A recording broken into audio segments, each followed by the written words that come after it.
ଏଠି ବସିଛ ନା କି ଖାଇସାରିଲଣି ନା? ଖାଇକି ପୁରା ବସିଥିଲ ତମେ ଆଇଲ କିସ କହୁଥିଲ ନା କିସ?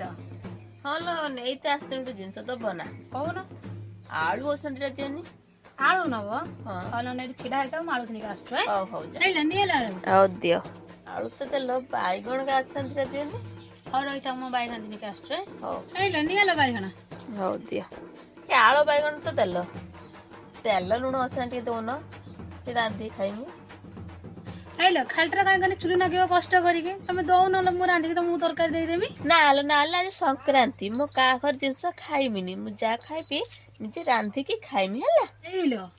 ସଂକ୍ରାନ୍ତି ଦିନ ଆସିକି ମାଗି ନେଇକି ଗଲେ ଆଳୁ ବାଇଗଣ, ସେଟା ପଶିଲାନି। ଏଇଟା ରାନ୍ଧିକି ଦେବା କଥା କହିବାକୁ ତମ ସଂକ୍ରାନ୍ତି ହେଇଯାଉଛି ନା? ଦଉଛ ବୋଲି ବେଶୀ କହୁଛ ନା ଶୁଭନି।